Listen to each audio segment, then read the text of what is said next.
mengganggu. Untuk jadwal observasi saya dijadwalkan minggu depan, Pak. Ini saya mau dibimbing untuk observasinya. Sebentar ya, saya lihat jadwal saya dulu. Ini barangkali ada jadwal minggu depan ya, berarti ya Bu Guru ya? Oh iya, bisa di kelas 7 ya? Kelas 7 ya? Jam 1-2. Jam 1-2. Jadi tujuannya Bu Aul kesini itu untuk minta diobservasi ya? Kemudian dalam kegiatan nanti itu Bu Aul mengambil kelas 7.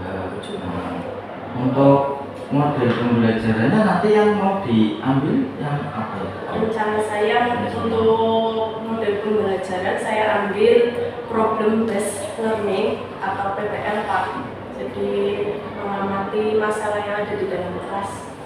Berarti nanti ada diskusi atau tidak ya Pak? Ada Pak, diskusi kelompok. Selain model pembelajaran, menggunakan strategi apa nanti kira-kira? Strateginya yang saya rencanakan disesuaikan dengan materi pembelajaran. Saya menggunakan strategi pembelajaran berdiferensiasi, meliputi diferensiasi proses, diferensiasi konten, dan diferensiasi produk. Untuk tujuan pembelajarannya sendiri nanti Bu Aul kira-kira apa tujuan pembelajarannya? Ya, tujuan pembelajarannya karena saya sudah masuk materi bab kedua yaitu mengenai cerita fantasi. Saya mengambil tujuan pembelajaran itu peserta didik dapat mengidentifikasi unsur-unsur intrinsik yang ada pada cerita fantasi. Kemudian area pengembangan yang hendak dicapai berarti contohnya seperti apa? Saya meliputi pengembangan keterampilan dan pengetahuan. Untuk pengetahuan nanti akan saya jelaskan mengenai unsur-unsur intrinsik. Jadi nanti siswa saya perlihatkan video contoh cerita fantasi. Kemudian anak-anak mengamati video tersebut lalu menganalisis unsur intrinsiknya bersama-sama. Berarti akan ditayangkan videonya.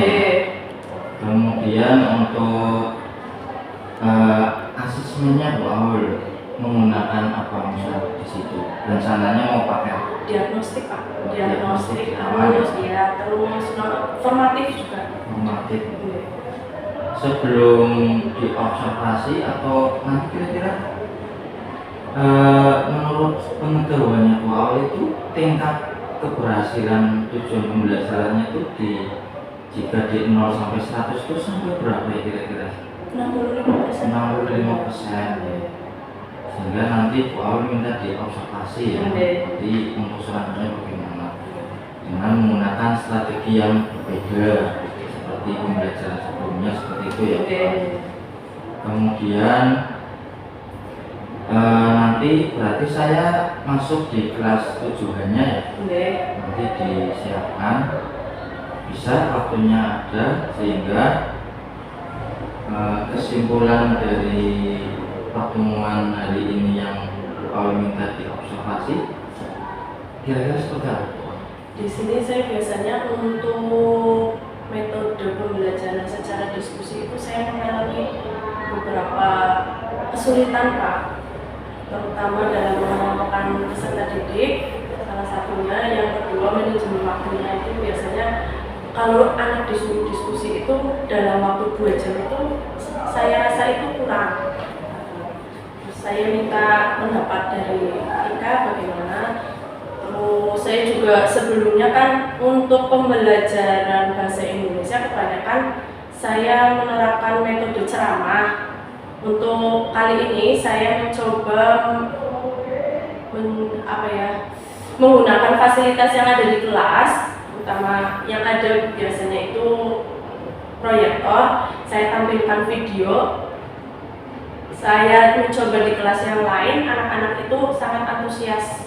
Jadi tidak monoton hanya disuruh untuk membaca bacaan terus dianalisis unsur-unsur intrinsiknya.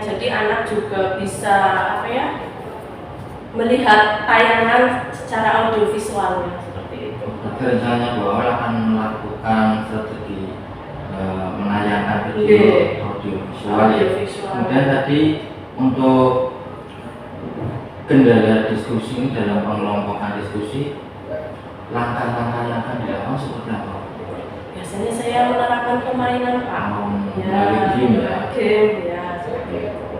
Kemudian kalau manajemen waktu, cara mengatasinya yang sudah seperti apa? Biasanya saya langsung mengelompokkan seperti itu saja, dikelompokkan, terus apa ya, langsung disuruh berdiskusi dan saya membimbing di situ. Selama ini efektif? Efektif, cukup efektif ya Pak. Setelah kita akan melakukan observasi, bahwa sudah menyampaikan ke saya, perasaan bagaimana?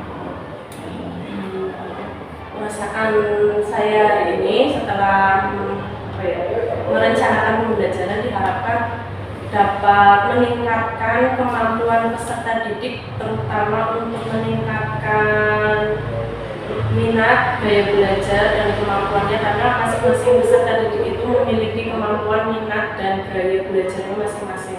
Dan di sini peran guru adalah sebagai fasilitas, yaitu memfasilitasi peserta didik agar dapat mengkategorikan mana siswa yang lebih ke visual, mana siswa yang audiovisual, seperti itu. Baiklah, terima kasih Bu Awal atas kunjungannya di sini. Bosan ya. Kemudian nanti kita ketemu di hari observasi. Sudah cukup atau ada yang disampaikan lagi? Terima kasih.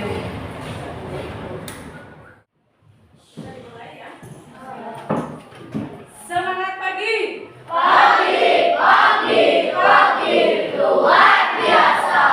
Akhirnya kurang semangat ya. Lagi ya. Semangat pagi. Pagi, luar biasa. SMP Negeri 2 Pangka.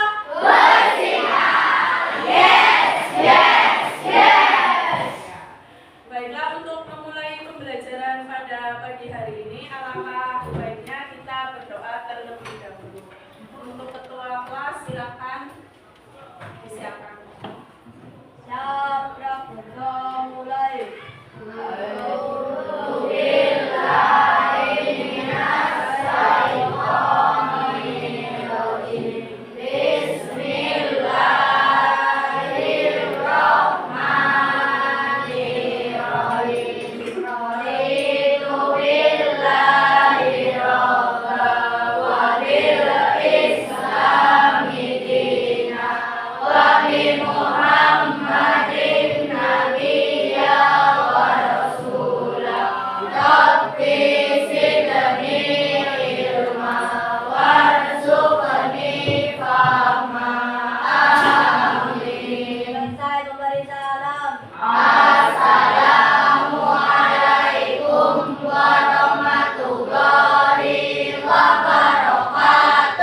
Waalaikumsalam warahmatullahi wabarakatuh.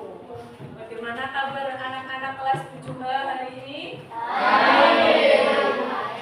Baik ya, alhamdulillah. Sudah pada sarapan semua? Sudah. Ada yang belum? Sudah semua ya, alhamdulillah. Baiklah, guru akan presensi dulu. Guru panggil satu-satu. Afika Anastasia, Ahmad Sandi Mufron, Amanda Tri Mulyani, Anirta Aditya Dwi Wardana, Vanaisa Gaisa Putri tidak hadir. Kenapa? Sudah berapa hari? Sudah dijenguk? Berarti bilang sama wali kelasnya ya. Dikondisikan akan dijenguk. Ke rumah sakit atau tidak? Yusti Rafa Baihati, Zahwa Ainun ada. Ada yang belum guru panggil? Sudah semua ya? Hari ini yang tidak berangkat satu anak karena sakit. Silakan dikeluarkan dulu buku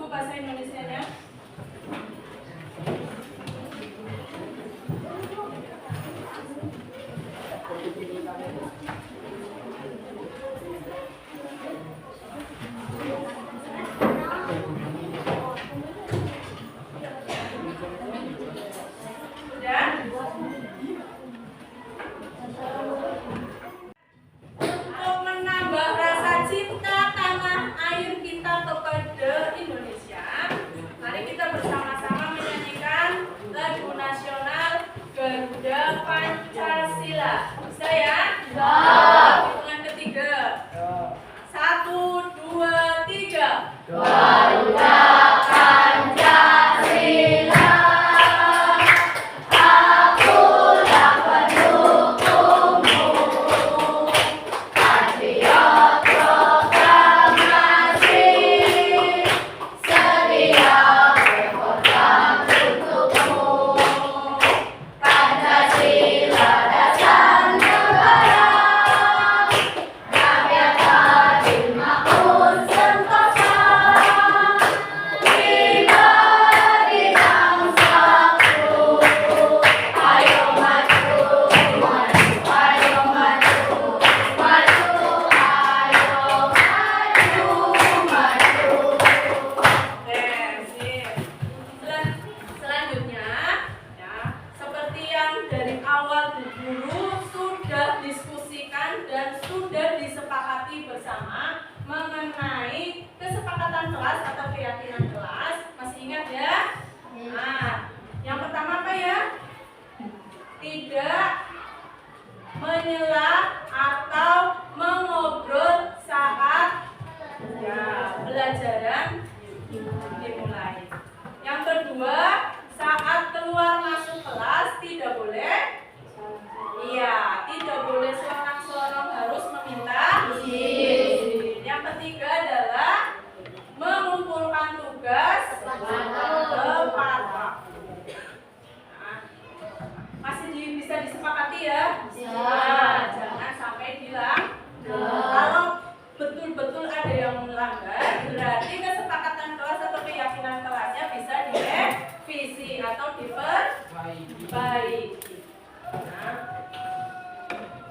selanjutnya, materi minggu kemarin Bu Guru sudah menjelaskan mengenai puisi Rakyat. jenis-jenis, struktur, dan langkah-langkah dalam membuat atau menulis puisi rakyat. Kemarin yang sudah kamu buat itu puisi rakyat jenis apa ya? Pantun. Kamu sudah Bu Guru jelaskan mengenai langkah-langkah membuatnya dan sudah berlatih untuk menulisnya. Ada yang masih memiliki kesulitan untuk membuat pantun? Masih ingat langkah-langkahnya ada berapa? Ada 3. Yang pertama adalah menentukan tema. Setelah menentukan tema, menentukan pernyataan atau kalimat yang sesuai dengan tema.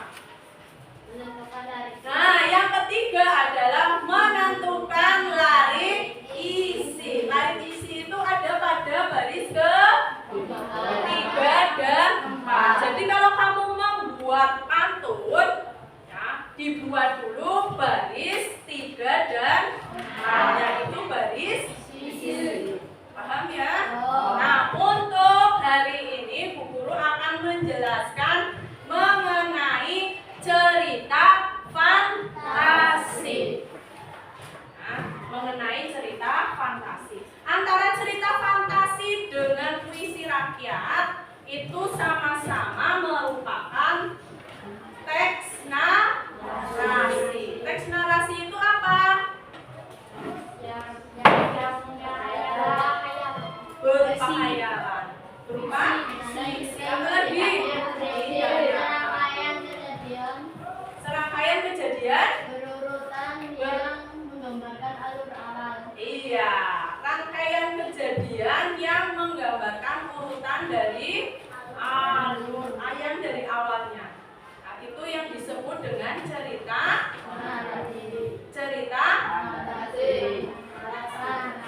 fantasi. Fantasi itu adalah khayalan atau cerita yang tidak nyata. Nah, ya.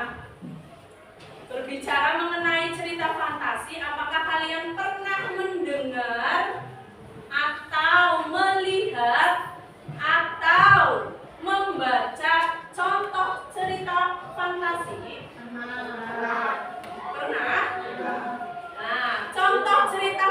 fantasi yang bagaimana yang sudah pernah kalian lihat?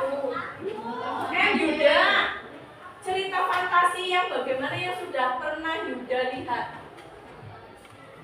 Contohnya yang apa, Yud? Upin Ipin, apa lagi? Dongeng Sang Kancil. Nah, kalau dongeng yang bercerita tentang hewan itu namanya apa? Iya. Ada dongeng Sang Kancil, ada Upin Ipin, Doraemon, Naruto. Itu semua termasuk ke dalam contoh cerita fiksi. Apakah terjadi di kehidupan nyata?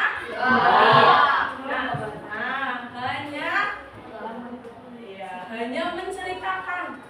Nah, ceritanya itu ya khayalan, tidak nyata. Kali ini setelah kalian mempelajari materi mengenai cerita fiksi, tujuan pembelajarannya adalah peserta didik diharapkan mampu mengidentifikasi unsur-unsur intrinsik yang ada pada cerita fantasi, baik secara visual maupun audiovisual.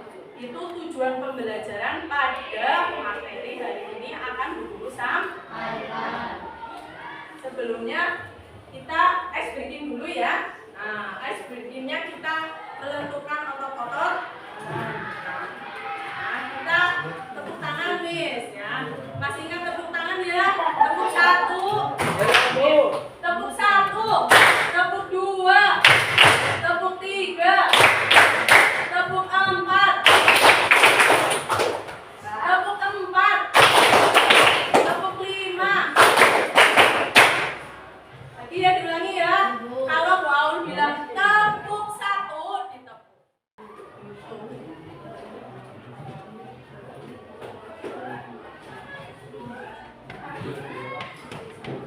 Dan dijadikan bahan tertawaan.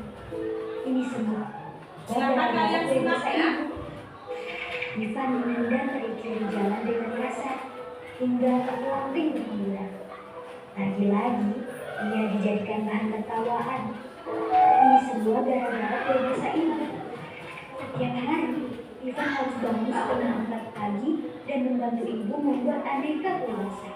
Hal yang paling memalukan, Ivan menitipkan kue itu juga di kantin sekolah. Ketika siang, anak paling usia di kelasnya tahu, ia segera mengejek Ivan. Dan begitu, ia mengenal julukan tukang kue. Itu ada salah satu contoh cerita fantasi. Judulnya apa? Bola-bola. Jadi cerita fantasinya berjudul Bola-bola. Siapa saja tokoh yang ada di dalamnya? Ivan, Fiam, ayah, ibu. Adiknya ada? Peramal, ya. Ada Ivan, ada Fiam, ayah, ibu, adik, dan peramal. Ceritanya mengenai apa? Roti. Iya, tentang Ivan yang menjual kue basah untuk membantu ibunya. Menjualnya di mana? Terus bagaimana? Dititipkan di kantin. Teman-temannya Ivan bagaimana? Mengejek atau membuli Ivan. Terus bagaimana? Ivan merasa malu. Nah, setelah itu Ivan bertemu dengan seorang peramal. Peramal itu membawa Ivan pada tahun 2022, di mana pada tahun itu ternyata ayahnya sudah tidak ada karena terlalu sakit. Nah, karena sakit terus capek membantu ibunya, akhirnya meninggal. Terus bagaimana setelah itu Ivan? Bukan menyesal.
dalam cerita Malin Kundang siapa saja? Ibu. Anaknya siapa namanya?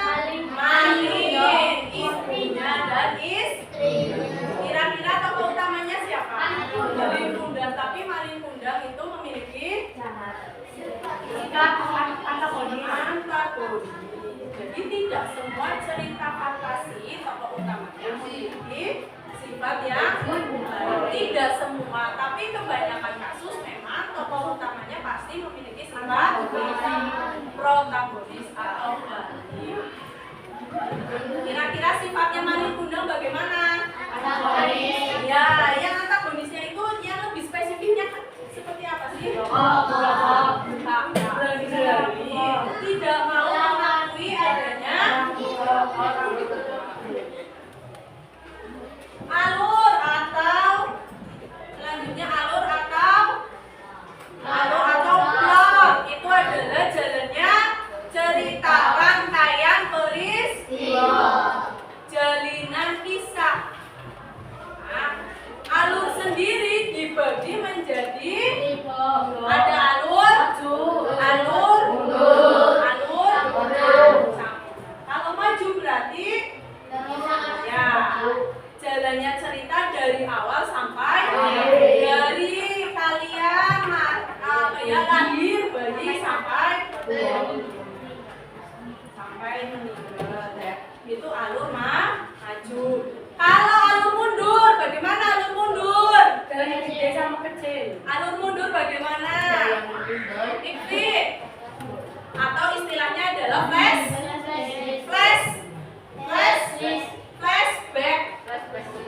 Alur mundur berarti menceritakan kebalikannya. Ya, dari akhir dulu ke awal. Tahu-tahu di film itu tokoh utamanya meninggal, terus diceritakan. Nah, flashback. Ya, masa lalu. Itu disebut alur maju. Nah, kalau campuran waktunya beragam.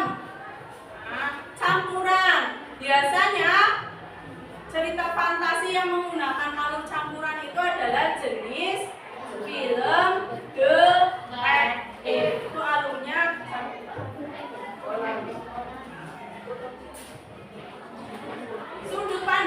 sudut pandang itu atau point of view POV itu adalah cara pengarang memposisikan dirinya pada suatu cerita. Nah, ini diperhatikan. Sudut pandang itu dibagi menjadi 3. Ada orang pertama, sudut pandang orang kedua, dan sudut pandang orang ketiga.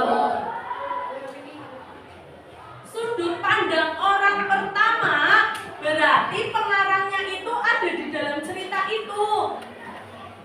Nah, posisinya pengarang itu sebagai aku atau saya. Seperti kamu menulis diary, tahu? Nah, biasanya kan menceritakan kegiatan sehari-hari kamu. Kamu kan terlibat langsung di dalam cerita. Biasanya menggunakan kata apa? Aku, saya, atau bahasa gaulnya apa ya? Gue. Ada yang masih menulis diary? Nah, itu berarti menggunakan sudut pandang orang pertama. Kalau sudut pandang orang kedua biasanya digunakan untuk pembacaan puisi, pidato, atau penulisan artikel. Kalau orang ketiga, sudut pandang orang ketiga, penceritanya, pengarangnya itu tidak terlibat di dalam cerita itu. Nah, tidak terlibat. Jadi pengarangnya itu mengimajinasikan. Nah, ada putri cantik. Nah, tapi putrinya itu bukan pengarangnya, tapi orang lain. Jadi pengarangnya itu tidak terlibat di dalam cerita itu. Paham? Itu mengenai unsur-unsur intrinsik yang ada pada cerita fantasi. Kira-kira dari video tadi yang judulnya apa ya? Bola-bola waktu.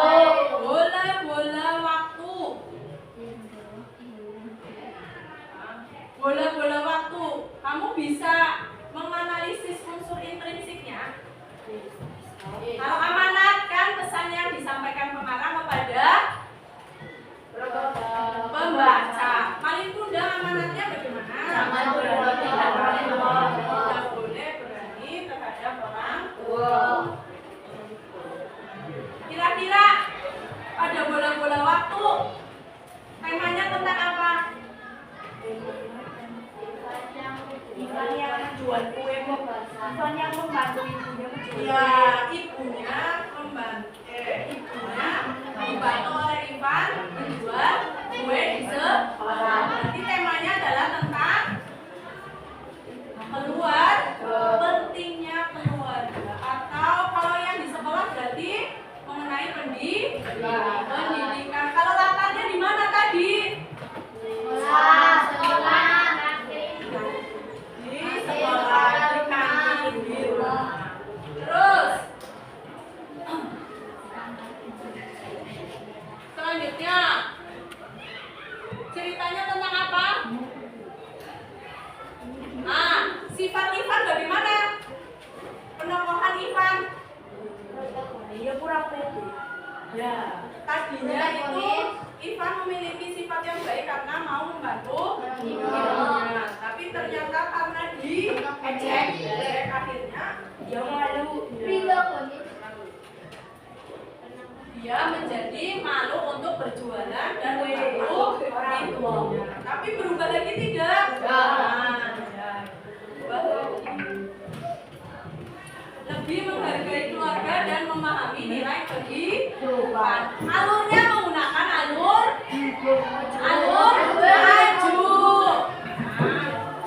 Kenapa? Karena dimulai dari Ivan yang mengalami masalah perundungan karena pekerjaan orang tuanya sampai sukses. Terus sudut pandang yang dipakai orang ketiga. Iya, menggunakan sudut pandang orang ketiga. Ingat-ingat kalau pada cerita itu jarang penulis menggunakan sudut pandang orang ketiga. Amanatnya bagaimana? Melarang perundungan atau pemilih. Ingatkan solusi yang kalian ya. Jadi kalau hal sekecil apapun yang ada pada teman kamu jangan kamu ejek, terutama kelemahannya. Jangan sampai kamu mengucapkan hal-hal yang tidak baik. Atau nanti guyonan tapi ternyata. Terus selanjutnya berempati terhadap sesama, peduli. Dan yang terakhir lebih menyayangi keluarga. Sampai di sini ada pertanyaan? Paham? Ada yang ingin ditanyakan? Barangkali penjelasannya betul tidak dipahami. Paham? Nah, biar tidak ngantuk. Ice breaking lagi ya. Ice breaking lagi masih bermain tepuk. Guru menyebutnya tepuk pagi, siang, dan malam. Kalau tepuk pagi, tepuknya 1 kali. Kalau tepuk siang, tepuknya 2 kali.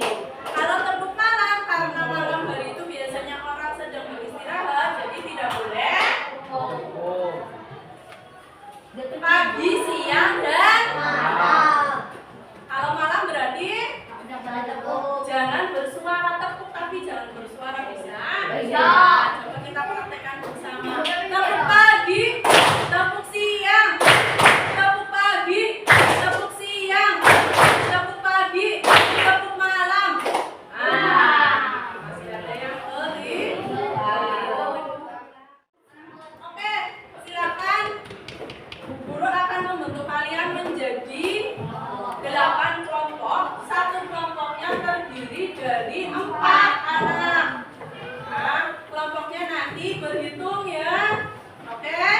Silakan dihitung dari sini, nanti hitungan ke-8 kembali lagi ke 1. Silakan. Yang keras.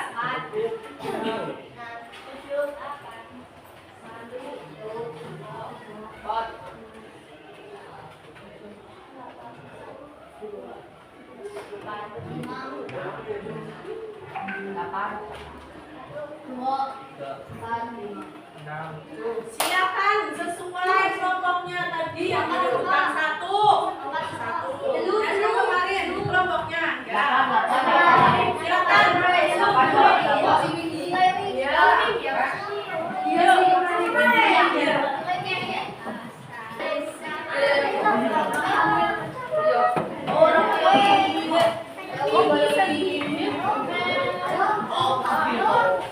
Ayo silakan.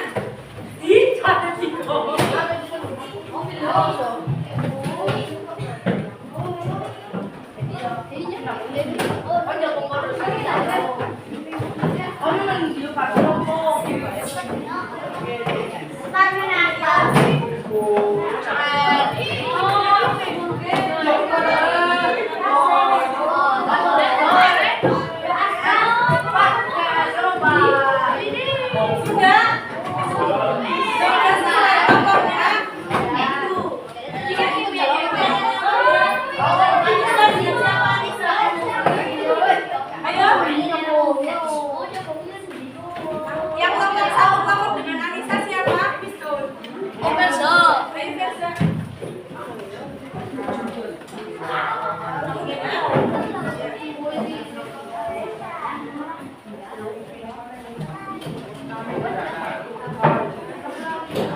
Ayo duduknya berkelompok berhadapan-hadapan.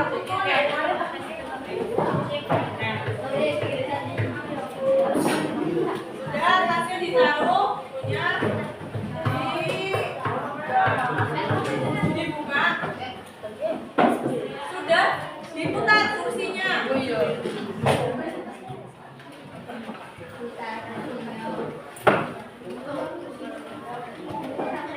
Nah, sudah, tugas masing-masing kelompok adalah silakan kamu mencari contoh cerita fiksi. Nah, kamu mencari contoh cerita fiksi, boleh lihat di YouTube, boleh lihat di Google. Jadi bentuknya bisa audiovisual. Nah, di YouTube kamu bisa dengarkan. Nah, satu lagi bisa kamu cari di Google. Kalau Google kan bentuknya berarti bacaan ya. Nah, itu boleh, silakan kamu cari versi yang mana. Terus diidentifikasi unsur-unsur intrinsik. Dicari apanya berarti? Tema, terus latar, alur, sudut pandang, amanat, satunya tokoh dan penokohan. Silakan dicari, berkelompok, didiskusikan.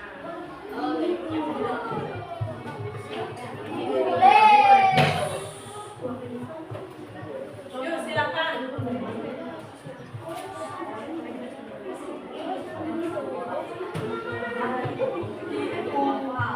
Untuk tugasnya silakan kamu mengidentifikasi unsur-unsurnya, bisa menggunakan aplikasi Canva. Paham ya? Jadi kamu menulis jawaban tema pada cerita ini itu di Canva.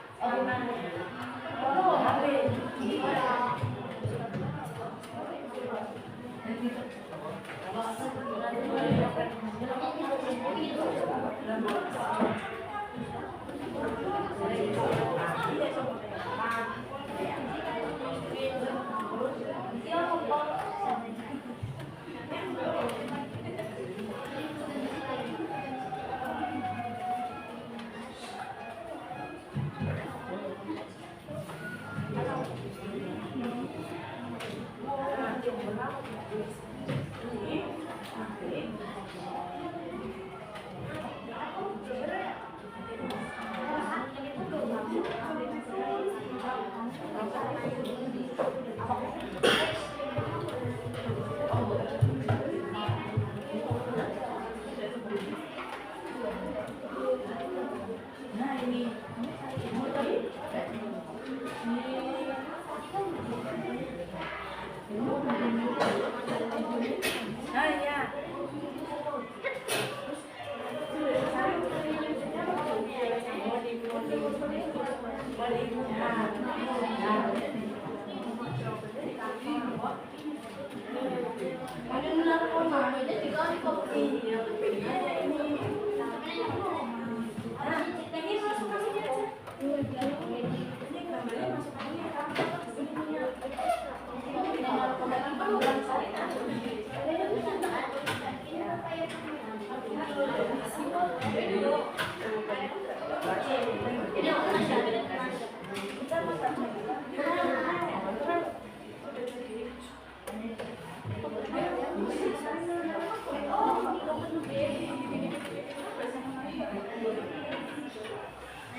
Satu pilihnya mana? Yang buat ada videonya. Yang buatnya tidak sama nih.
Yang sudah, silakan kelompok yang sudah bisa kirimkan ke Bu.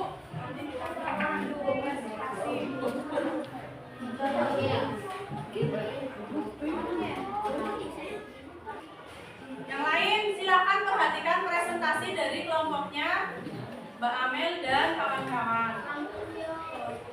Assalamualaikum warahmatullahi wabarakatuh. Waalaikumsalam warahmatullahi wabarakatuh. Kami dari kelompok 8 akan mempresentasikan cerita mengenal administrasi yang berjudul Pedang Cahaya dan Kegelapan Abadi.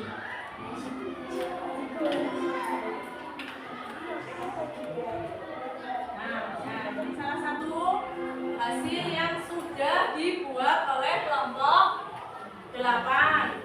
Judulnya adalah Pedang Cahaya dan Kegelapan Abadi. silakan diceritakan sedikit, Pak Amel. Sedikit saja. Atau balita atau ya teman yang lain.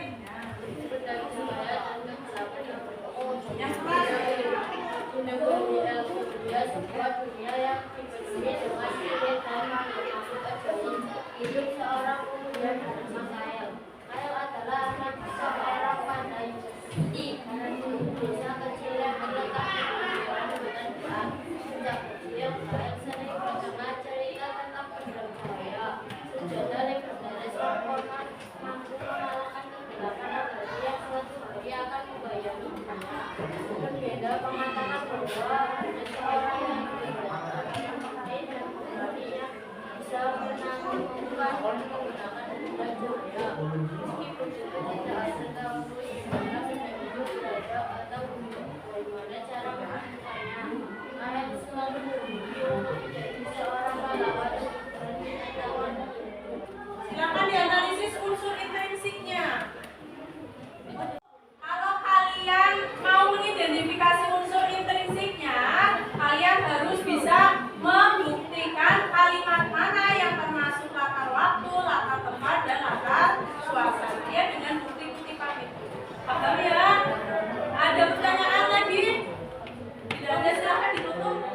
Sekian dari kami. Wassalamualaikum warahmatullahi wabarakatuh. Waalaikumsalam warahmatullahi wabarakatuh. Tangan dulu.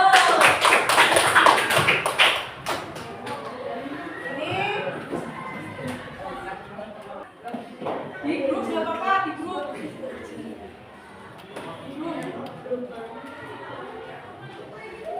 Ini aku ini.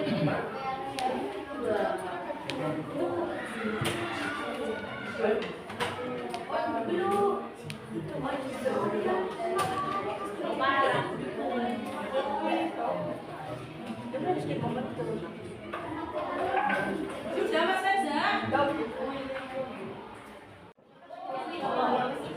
Langsung saja diisi.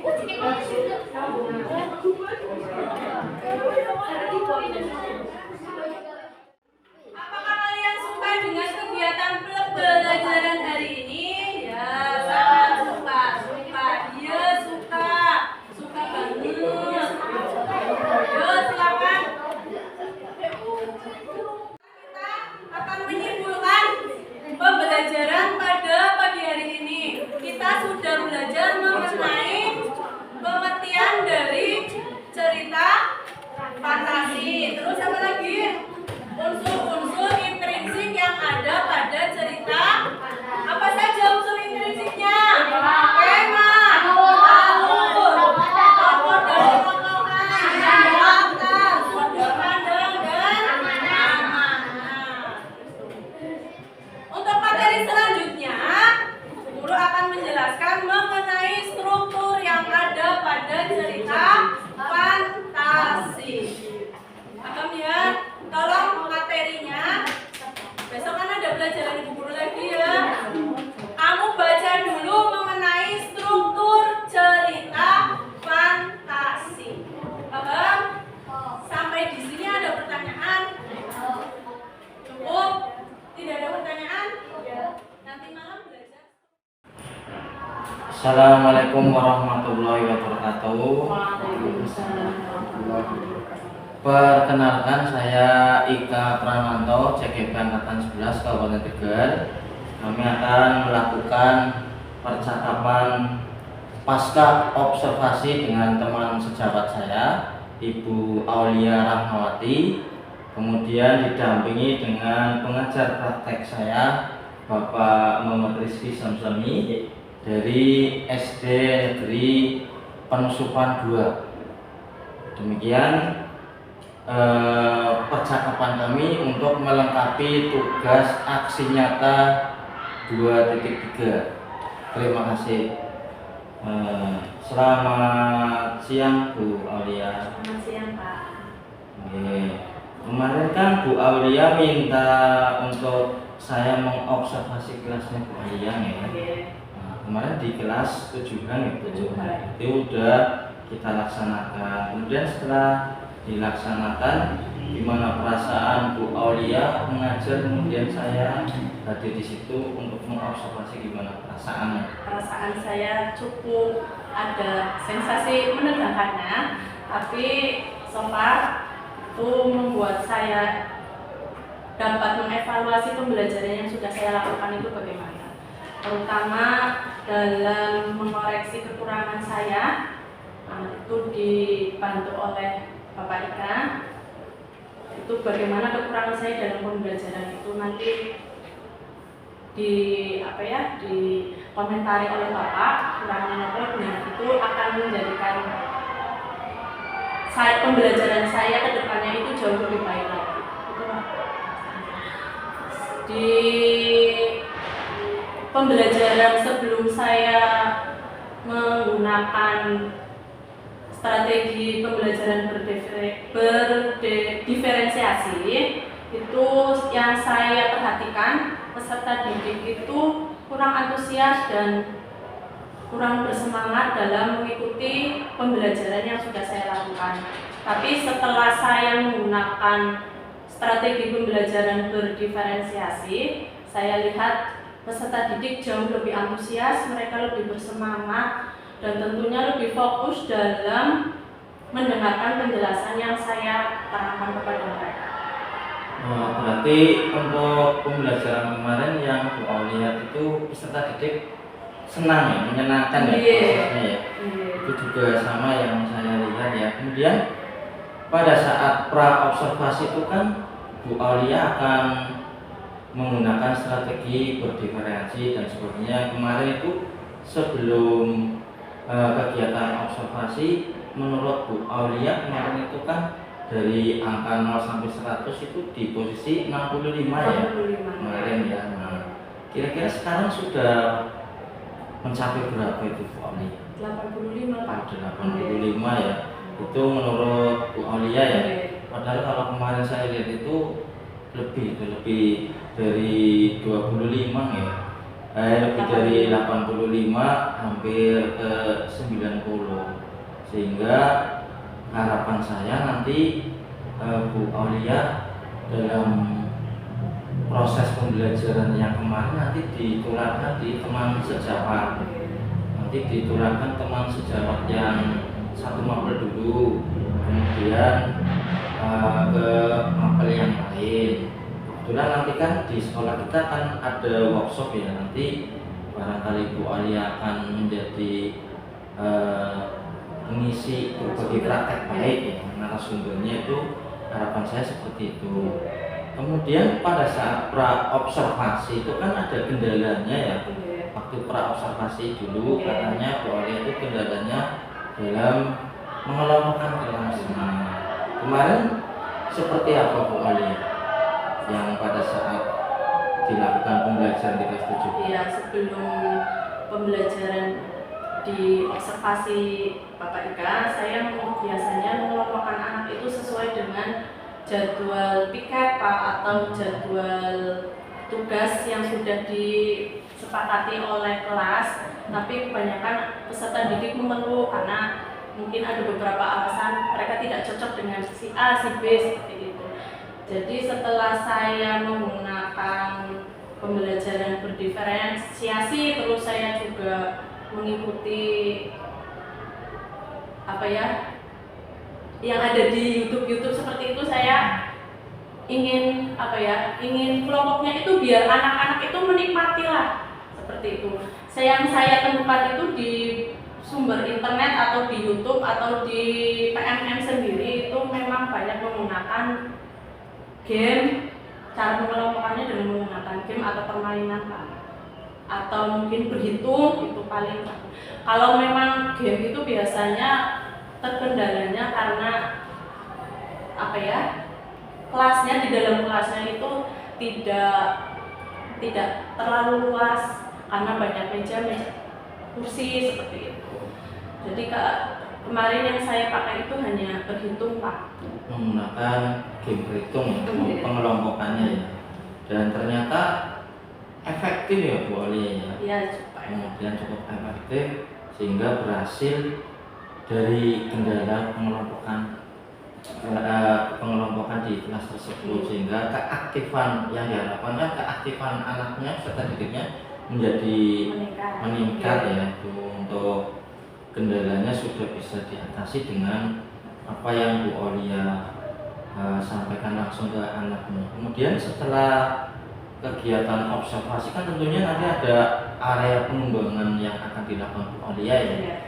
Untuk area pengembangannya yang akan dikembangkan itu seperti apa? Yang pertama saya mengembangkan lingkungan kelas yang memfasilitasi peserta didik itu belajar di dalam kelas itu secara nyaman.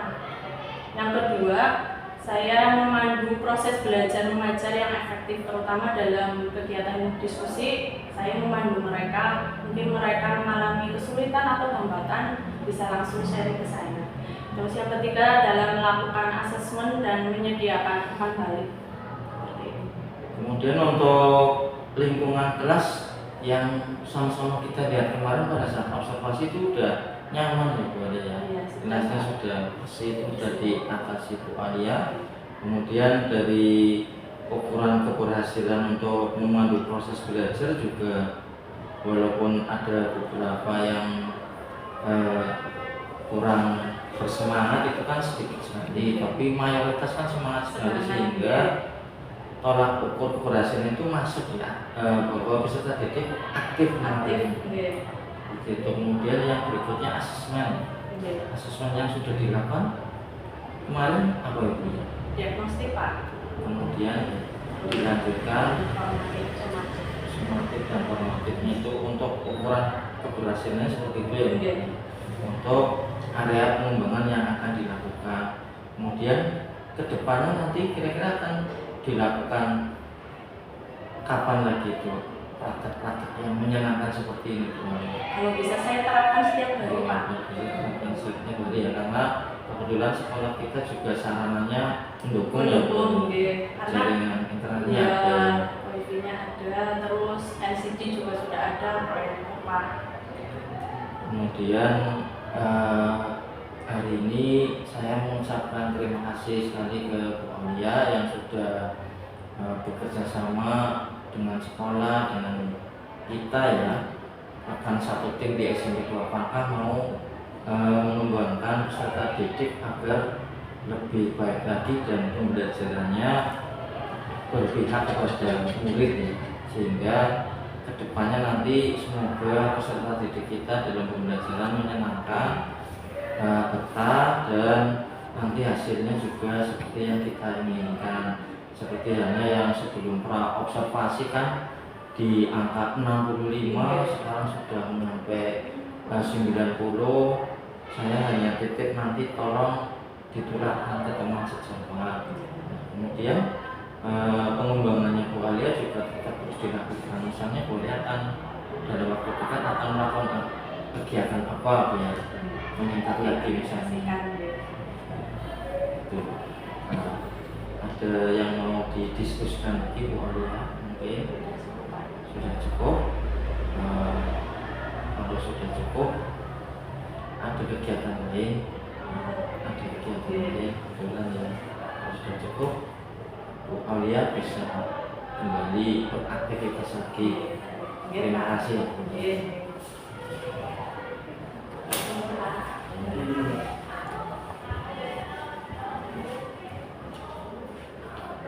Demikian percakapan pasca observasi saya dengan rekan sejawat. Terima kasih. Assalamualaikum warahmatullahi wabarakatuh. Waalaikumsalam.